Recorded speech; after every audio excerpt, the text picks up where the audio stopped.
what works, you need to distill it down to what is your customer's need, right? How are you addressing the customer's need? And then in terms of marketing, how are you communicating the solving of the need? Hey, Tim, I'm super excited to have you join me for this episode of Growth Marketers Podcast. Yeah, Sam, I'm really happy to be on and be able to share some insights with you guys and your audience. Awesome. The last time you and I were kind of brainstorming some topic for this podcast, you were actually in Italy, spending almost a month with your wife who just finished her PhD. So how was that trip to Italy? Oh, it was fantastic, and I would strongly recommend to anybody to travel to that part of the world.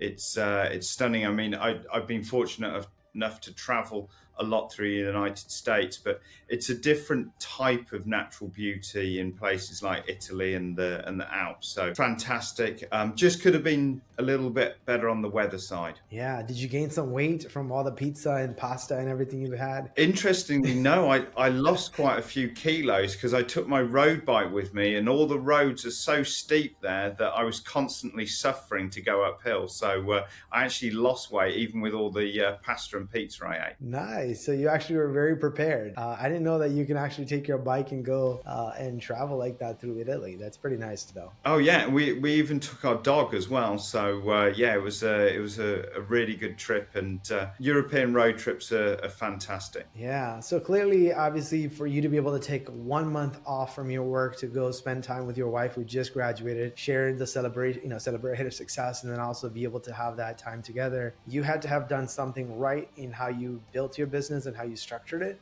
So can you share with our audience a little bit about how you were able to achieve that in your business? Yeah, it's not something that comes overnight. I didn't suddenly decide in January that come May I was going to take a month out, and I had to get everything organized at that point. The core of being able to step away from a business comes down to your team, and it comes down to the trust as well in your team.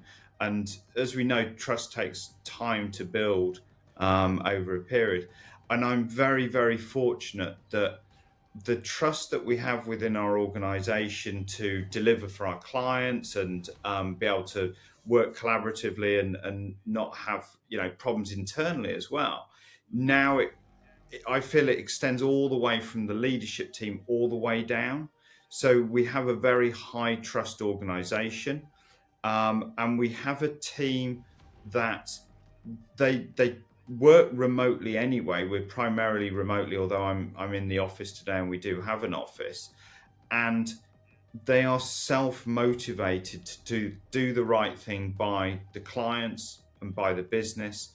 And I think with that foundation, that's really important.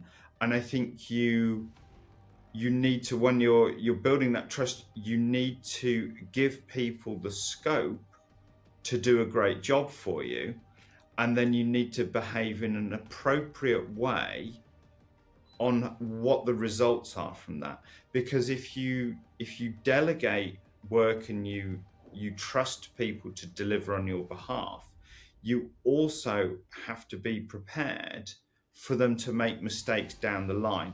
And how you respond to those mistakes and how you respond to things being done not as you would necessarily do them is what sets that foundation for be able to step away.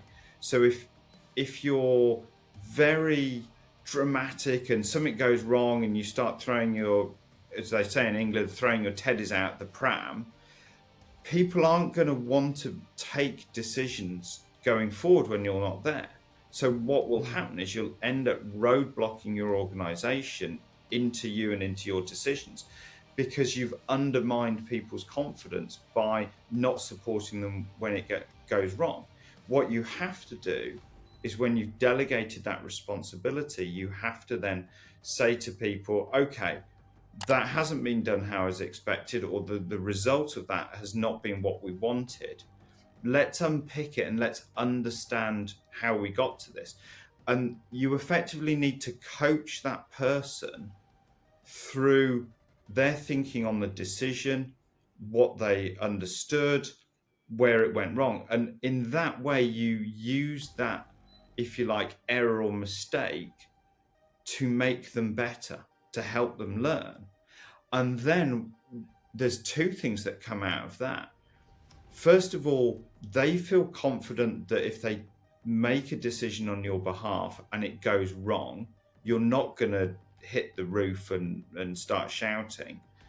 But also because you've coached them in that situation and you've actually walked them through what did go wrong. Was it they didn't gather enough information? Was it that they, didn't analyze it sufficiently? Was it they put too much weight on certain things? Whatever it might be, you've coached them to actually do a better job next time. So they're less likely to make that mistake. So this ability to step away from the organization is something that has to be done through your behaviors as a leader. I mean, it's the biggest dream that most entrepreneurs have when they start the business is that time freedom, the ability to take time off and be confident that the business is going to be intact when you come back, right? And like you said, it's something you would have to build into your team, teaching them how to make decisions and that they know that you don't blow up. If something were to go south, you don't blow up and you have some manner of handling it and giving them coaching and guidance on how to not make that same mistake or how to guide their decision for future. And I think Elon Musk is also very, I think he notoriously said, if all you do is credit people for success and then celebrate them when they win, but then you also don't do the same thing when they make a mistake, they feel like, oh, I'm not allowed to make a mistake. But if you actually celebrate them taking a chance, making a mistake and try to learn from it, and then actually go and improve upon it, and then the organization as a whole evolve into an innovative company because you're encouraging people to fail and not the fear of being fired. Yeah, and you have to get people to understand where they can fail. So don't bet the house on something which is risky. But and this is the learning process that people have to go through and to get experience. And unfortunately, especially some of the more ambitious people, sometimes they try and run too fast in their careers, and because they haven't built experience, they can trip up and they can be making bigger mistakes than they need to if they hadn't gone quite so quickly. But I agree with your analysis, and I think the other thing that entrepreneurs often forget is that if they started a business and it was them and a couple of others, they've done almost every job. They've raised invoices for clients, they've done the service tickets, they've done the sales, they've done the marketing, they've done every job in the business, right? And so as you grow, you have to delegate this out. And the problem entrepreneurs have quite often is that they fail to say it's okay that this person does it, but they're only going to do it 95% as good as me. But you know what? That 5% doesn't make a material difference to the business, and it gives me time to do X, which will make a big difference to the business. And I think that entrepreneurs find it hard sometimes to make that equation work. Yeah. Obviously, we've had, you've been an entrepreneur for a very long time. You've run multiple businesses, and now you're running this Innovation Visual as a performance marketing agency where you have about 60% or 65% of your current customer base is B2B, and the remainder is B2C organizations. So you've had a lot of experience working with organizations over these years. From your experience as running an agency and having worked with a lot of different clients over these years, what have you seen work really well when it comes to marketing for helping them with getting new customers? I think so. I've worked with so many, and I've worked with everything from very small businesses right the way up to the very, very biggest huge organizations like some of the FMCG companies and pharmaceutical companies and things like that. What I would say is what works, you need to distill it down to what is your customer's need, right? How are you addressing the customer's need? And then in terms of marketing, how are you communicating the solving of the need? And when I talk about need, the need might be for a refreshing juice drink for your breakfast, which, I've worked on PepsiCo's brands and Tropicana and things, right the way through to my sales and marketing teams aren't aligned. I need a CRM where they can understand what's going on with the prospects or whatever. Both of those things are needs. They're very different, and they're very different types of consumers and buyers. But as marketeers, our job is to break things down into the need, look at then the differentiation, and what can we really say about the differentiation between the others in the market. And there's always a competitor. Even if the competitor is buy nothing, there's always an alternative to your product. Mm-hmm. And then if you want I think the very best marketing cuts through it might provide logic, but it goes beyond logic and it goes to emotion. And the best marketing has emotion resonating in it and makes people feel something. And if you can make people feel something, you move them more than just making them think and have logic to buy. Because we're in the game of persuasion. And I think sometimes that gets missed. Our job is to persuade. Yeah. I mean, I think the emotion is something that we all know is important, but oftentimes, especially in the B2B space, we try to be more logical. We're all about ROI and projecting what's possible, and, comparison chart to, what makes us better than the other guy, right? Like showing all those comparisons, but very little do we evoke emotion because we feel like, oh, we need to be super logical because we're trying to make a business purchase for a business. So how do you introduce emotion into marketing strategy for a B2B company? You have to understand that whilst the product you're selling, and you're selling into quite often a decision-making unit that is made up of multiple people, because that's the other complexity with B2B. If you're buying an enterprise computer system, and I've worked with clients selling enterprise software solutions and things like that, there's multiple people involved in the decision. But there's always people, right? And when it comes to emotions, you have to go beyond the logic of here's the pros and cons from the company's balance sheet, or what they're going to win and what they're not going to win on, and think about why the people need to do this. So, is the person who's going to be using this, are they just exasperated at work because they're wasting so much time on doing something, and they feel upset when they're doing this task because they know they could be doing more valuable things? And so you play on that emotion of their wasting time and they're upset about that. Or do you play, maybe there's a risk, and what you want to do in your communications is you want to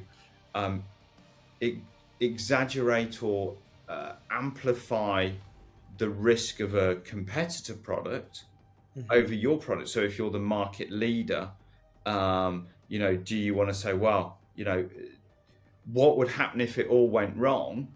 And people think, oh yeah, it would be really terrible. I'd get fired, I'd lose my job, and then I'd lose my home, and my wife would divorce me, and all of a sudden, I mean, I'm exaggerating a little bit, but the emotions there behind that, also the positive emotions of, if you get this system nailed, you're going to hit your sales targets. If you hit your sales targets, it means that you're going to get that big bonus. If you get that big bonus, it means that you're going to be able to take the wife and kids on that amazing holiday to Disney World or whatever it might be. And so introducing the emotion for B2B is about uncovering the unspoken and undeclared reasoning behind the people within that purchase scenario.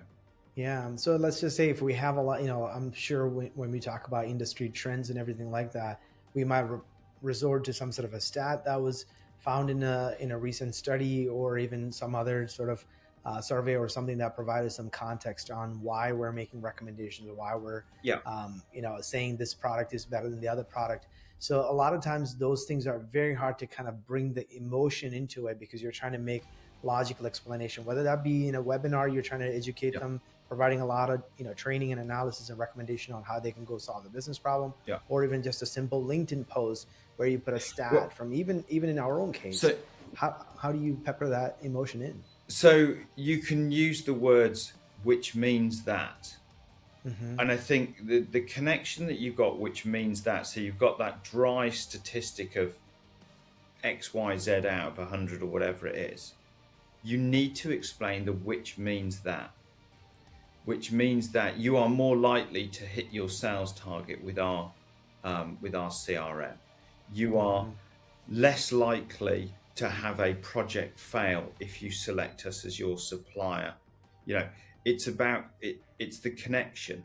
So the which means that can allow you to then tie a demonstrable data point with an emotional endpoint, if you like, of the buying journey.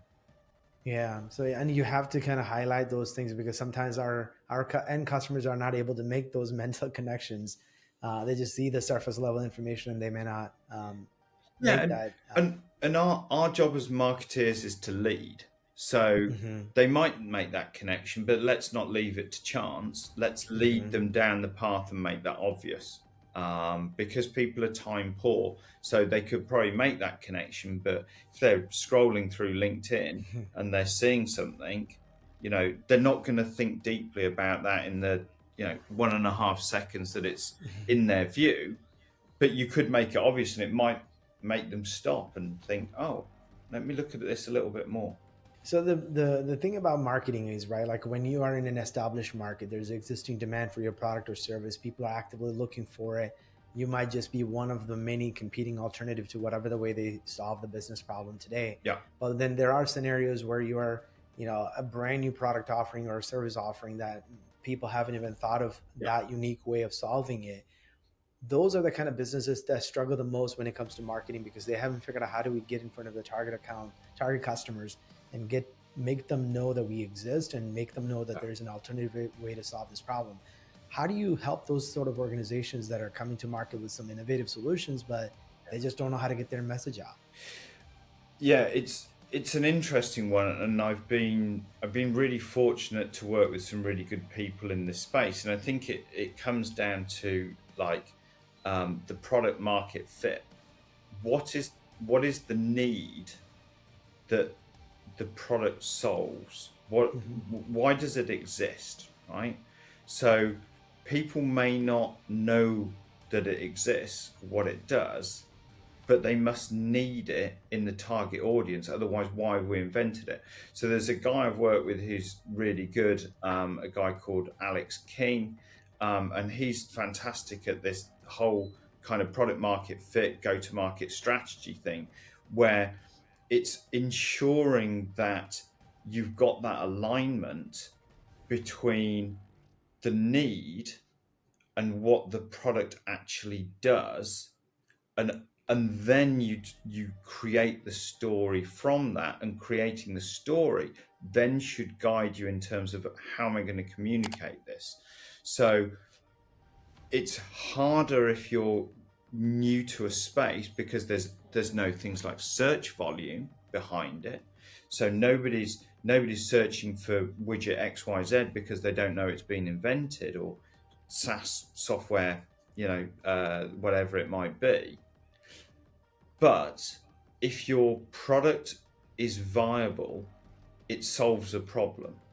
Even if that is, I'm really thirsty and I want a better refreshing beverage and one with no sugars or artificial products in, or whether it be I've got a real massive issue with my banking software system that doesn't reconcile very quickly or whatever. They're needs, right? So if you're new, you need to start at the point of the need, and you need to start communicating to your ICP, your ideal client profile, about their need. And that becomes the starting point for all of those comms. Yeah. So recognizing who your ideal customer profile is, understanding their needs, and then speaking about those needs so then they can come to to learn about, well, how do I solve that problem, or how do I meet that need? Is what Absolutely. you're Yeah, saying. absolutely. It's it all has to come back to the customer and the need of the customer. All of what we do, whether it be consumer or whether it be B2B, Mhm. that's what we have to keep returning to understand what to do and what channels to use and what our messaging should be. So what have you found work really well, especially if you kind of understood the ICP, you understand their needs maybe better than they themselves know, they themselves understand their need, and then now you're trying to create some content and educational resources around it. How do you best make it get it in front of those people the most cost effective way possible? If the market has developed to the point where people are searching for the solutions, I'm a really big fan of organic search. Mhm. Um, I I think investing in being found for the product that you create or the service that you do is so strong, because those people not only should be the right fit, but they are in the market, because there's a lot of great products and services out there that have a good fit with an audience, but their audience don't necessarily need them today.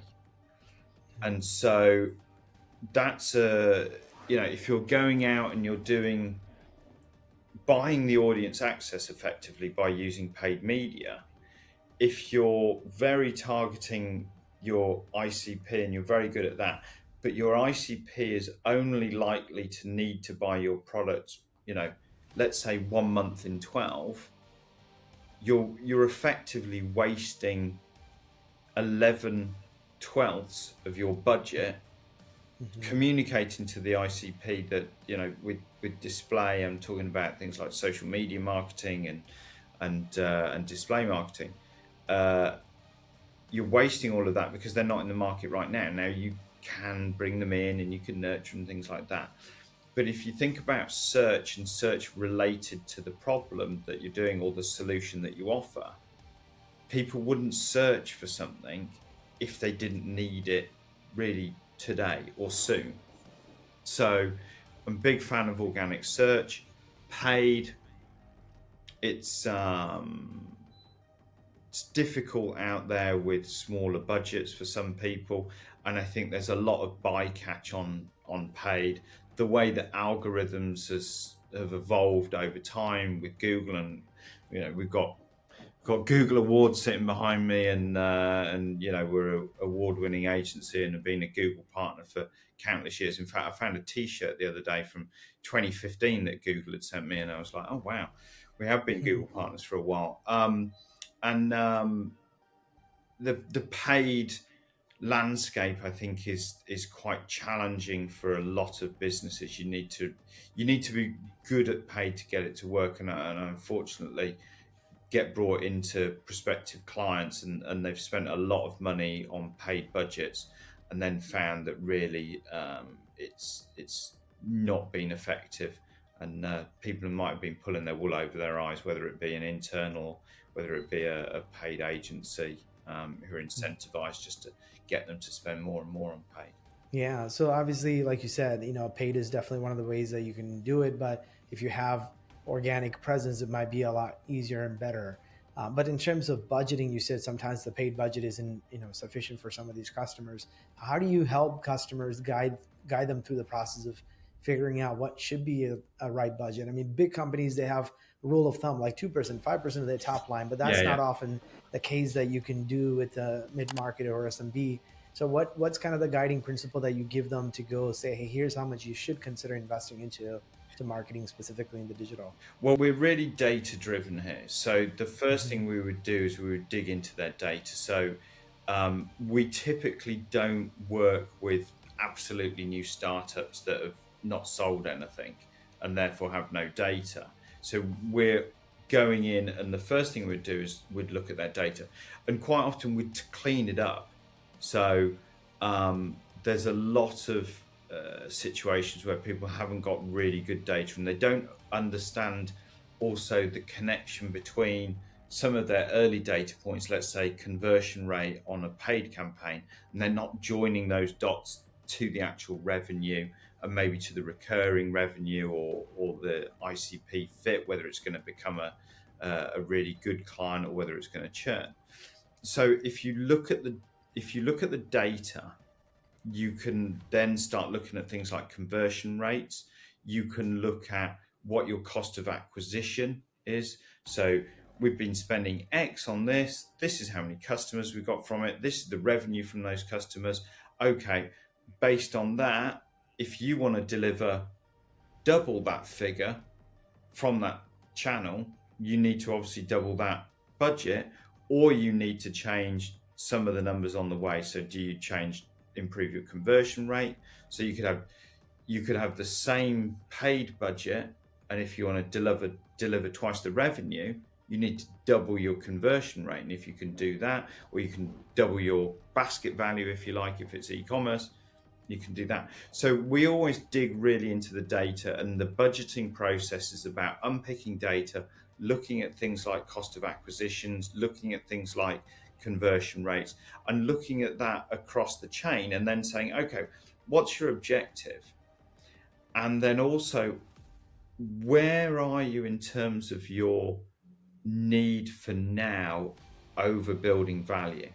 Because I think the problem often with companies that have taken investment is that they have to show a return within a timeline, and that leads to very short-termism on the thinking. And that's why you see, companies with investment money often turning to paid, because they just need the leads in. We've got to show the investors that we're getting the leads. We've got to show the investors that we've got the pipeline. Whereas companies that are more patient and maybe growing from retained profit, they can afford to maybe invest in things like building a good content strategy, building out that organic presence, which doesn't deliver you stuff this quarter, maybe doesn't deliver you the return for 2 quarters, but in 3 or 4 quarters, actually the multiplier effect is much better. So when we're budgeting with people, we need to understand the speed at which they need to get the return, because then we can help them decide where to channel that money. Yeah. So when you talk about those short-term minded, immediate return versus somebody who's got the long-term vision, how do you actually get that mind shift change happen in the leadership? Because a lot of times maybe the marketing people may buy into that concept, but the leadership in finance don't necessarily care about the long term. They want to see immediate ROI. So how do you get them to kind of reimagine a better approach? Yeah, it's a good question, Sam. And I think that there are some people you can't change, because they're locked into, I understand what you're saying, Tim, but do you know what? If the investors don't see these numbers, they're not going to give us any more money, and we're not going to exist. So how can we hit those numbers and do the asset stuff? And so I think the mindset change is about trying to get people to balance it, and also don't put all your eggs in one basket. So when people are going, we've got to do this, say, okay, that's all fine, but what happens if the algorithm changes? Or what happens if your competitor comes in to this paid media space and actually throws $500,000 down, and you're not getting the traffic anymore? Do you want to tell your investors that you didn't hit it because you did only one thing? So what we try and do in those difficult scenarios is, rather than say it's X or Y, say it's actually you need to do some of X, some of Y, and a bit of Z as well, and just try and move them over time into the more, I would say, asset development part of marketing, and away from the quick fix, pay and get it today, but no asset value for it. Yeah, and obviously you alluded to this earlier. You said the paid is becoming more difficult and more expensive, and then obviously the return on investment also is not as high as it used to be. Yeah. What have you seen working well with all that changes happening? I know there's a lot of privacy concerns that have caused the conversion tracking to become difficult, Yeah. and we're moving toward a more of a cookie-less type of a future where you can't rely on third-party cookies anymore. Yeah. So with all of that shift, what have you seen working well on the paid front from having worked with customers? It's difficult out there. You really have to use some of the machine learning that's out there. You can no longer do it all manually. As much as anything else, the platforms aren't letting you do so much manually, so you've got to let the machine learning do some. That means that any particular campaign or ad group or even set of creative that you want to test has to have sufficient budget for the algorithms and the machine learning to learn from it. So if you deploy something and it runs for a week and you get, I don't know, let's say for the sake of argument, 500 impressions on it, the machine learning hasn't learned anything really. It's got a few clicks, maybe it's got one conversion, right? You cannot then stop that and say it was a failure, or you can't then say, oh, well, that's got a conversion, so we'll just put all the money into that and let that go for the next 6 months. You need to give machine learning sufficient data, and the problem with that is, if you're restricted on budget, you're going to need to put significant budget into each of your options. Therefore, you may not be able to spread yourself across lots of different ideas. What I would say about paid is that investment in the experience of the user when they get to the site becomes even more critical, because you're paying more for those clicks typically. It's challenging, and people may not be in quite the right point of the funnel that you want them to be. The landing page experience becomes even more important, because really finessing it and improving that conversion rate and getting a page to convert at 20% rather than at 5% means that suddenly you've 4x'd all your performance metrics, and you can get high performance. You just really need to think about, again, the user need, what do they want, but you can't afford to have slow loaded pages. So people are not going to wait 2 seconds for a page to load. They're not going to want to scroll down past some big pretty picture or something before they find out what the message is and things like that. So I would say when it comes to paid, you've got to let the algorithms do their magic, but also make sure the experience when they get to your site is really good. And in fact, I was laughing because we have some coasters around our office and on the table, and I know we've got a collectible set of 12, and one of them says something along the lines of don't pay for somebody to click on a turd or something like that. And it's basically the whole thing about don't pay to send people to a crap landing page. It's terrible. So yeah, that's what I would say on the paid thing. So do you think, gone are the days of small budget experimental campaigns and those sort of things, to having ample budget or even excess amount of money to be able to adjust to experimental things, to see what works and then continue to refine off of that? Because I know back in the day, people are like, oh, let's just start with a couple of $100 and, we're going to find a couple of good keywords, and then we're going to just keep dumping money into those. I mean, do you think those days are kind of over? Yeah, because unless you've got a very cheap keyword, a couple of $100 doesn't get you much traffic. If it doesn't get you much traffic, the machine learning doesn't kick in and give you the advantage. And I think my sense is that the machine learning is being prioritized over manual campaigns, and you probably can't optimize a manual campaign in the ways that we used to. I mean, you talk about my journey back in '99 for a few years, myself and a friend ran a travel business. But I remember when AdWords first came out, and we'd been getting traffic from organic search, and I can remember thinking, this newfangled AdWords, only available in US dollars, obviously at that time, and it was like 10 cents for a click, and I was thinking, wow, that's quite a lot of money to spend on a click. And it's like, wow, if only you could get a click on on an exact match keyword for 10 cents these days, we'd be over the moon. It's like there's $100 clicks now and things, well over that. So, how far does $200 take you these days? It might have taken you somewhere back in the day, but no longer. I think experimentation, though, is valid, and I think people should do it. But we have to be realistic about what stuff costs these days. Yeah. And obviously, we're also seeing this shift toward Google's Gemini answering questions right when you're putting into chat, or even Bing's Copilot is also kind of doing those things. And I've even had recently an experience where I had some dead patches on my lawn.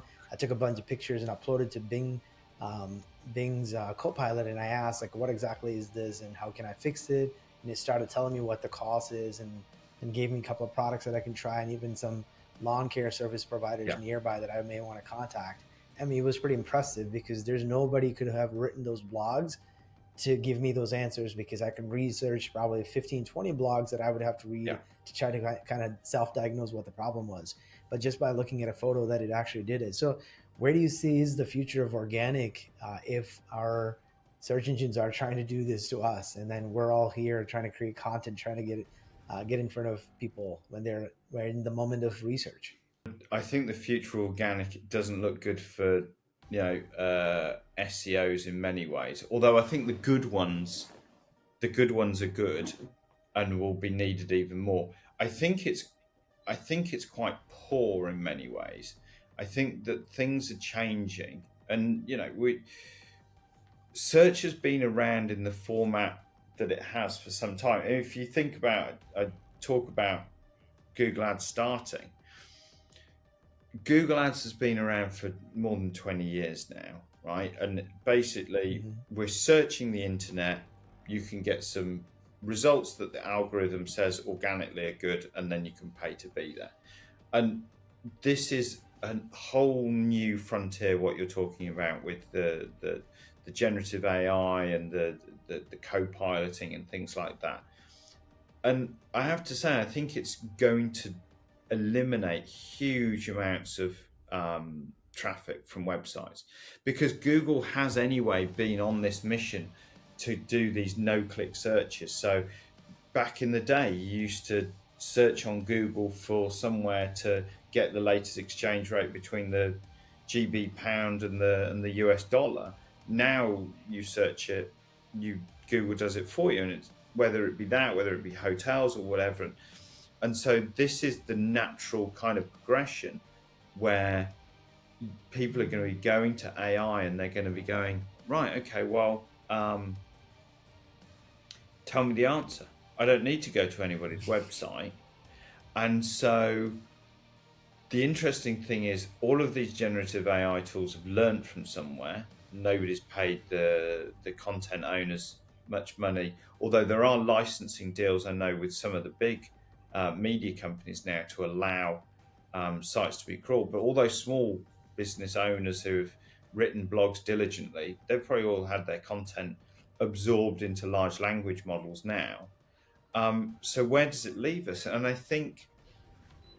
don't know the exact answer to search, other than I think it's going to be a lot less traffic coming from search to websites. But I think that the answer is about brands and companies focusing a lot more on first-party data, and focusing a lot more on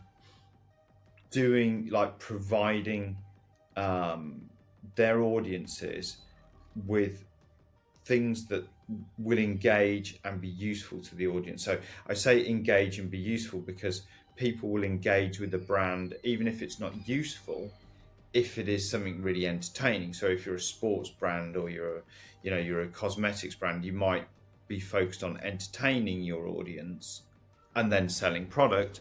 If you're a B2B brand, you would probably be focusing on not entertaining them, but providing them with value.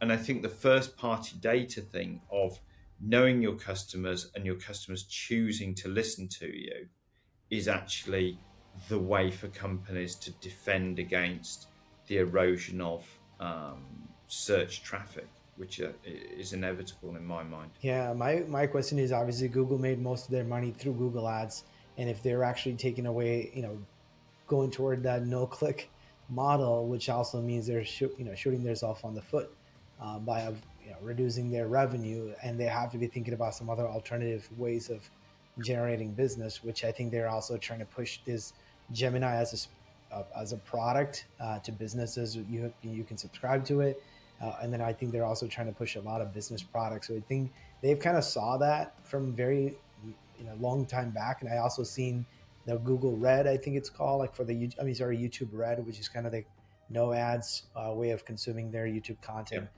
which is also something that they're pushing toward. So yeah, you might be right. I think we're kind of inching toward a future that may be completely different from what we're used to for the last 20 some years. So with that said, like, what is your outlook on the future of digital marketing? What do you see as obviously AI has definitely been a talking point for everybody, but what are you seeing as kind of the future for marketers? I think the good ones are going to understand that it's about persuasion and not simply about engagement. I think that there's a lot of marketeers that are going to find that they're starting to fail because they might be getting engagement metrics, but they're not actually persuading anybody to buy anything. I see trust becoming more and more important, and brand trust becoming more important, because there will be more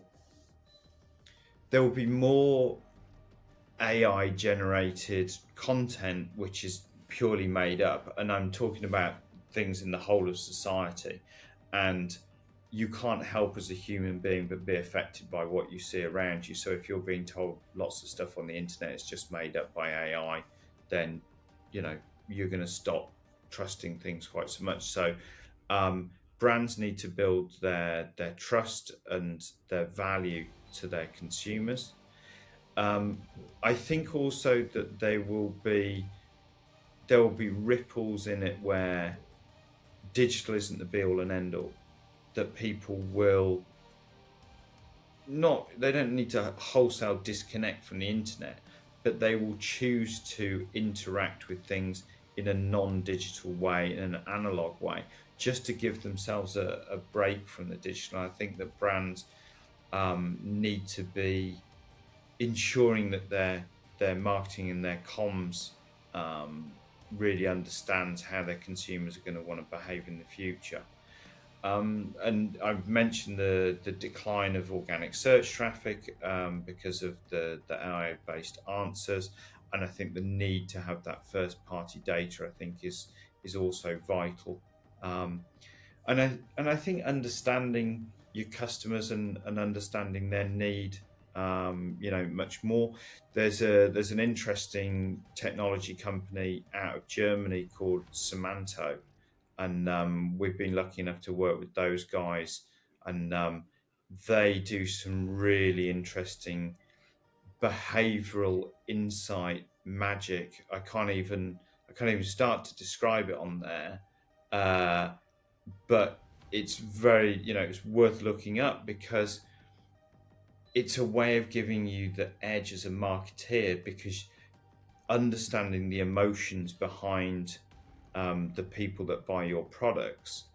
Going back to what we said earlier on in the episode, emotions, if you can play on the emotions, you have a much better chance of winning the purchase battle than if you go by logic alone. So I think that we're going to need to lean on those tools more and more as marketeers to find some differentiation. Yeah, I think you have a great point that you made. It. I think the trust factor, building trust, and then also the brand as well, right? Because if people actually can see the brand and trust the brand and start to see information from you, right, they're more likely to want to do business with you than back in the day, you can just run some Facebook ads to some website and show some product and you make people buy. Yeah. I think those days are going to be behind us, which Absolutely. in some ways I think is a good thing, right? We want more trustworthy and reliable companies out there, and we want to weed out those people that just prey on consumers and trying to make some quick bucks. Yeah. Knowing what you know today, what advice would you give the younger Tim Butler? One of the things I would say, actually, maybe not to the younger Tim Butler, but to some of the younger people that I see in the workplace and marketeers, and I see some real talent. There's some people that really get it and they're doing some great things. And I think that they should remember that they don't need to run that fast now. That enjoy your youth, actually, and don't be doing 60-hour weeks if you need it, if you don't need to. If you're good and you know your stuff, your career will be successful. But I've witnessed, I suppose it's because as I've got older, I've witnessed some people, I would say, put too much into work when they were young, miss out on those fun things, or even do things like destroy relationships.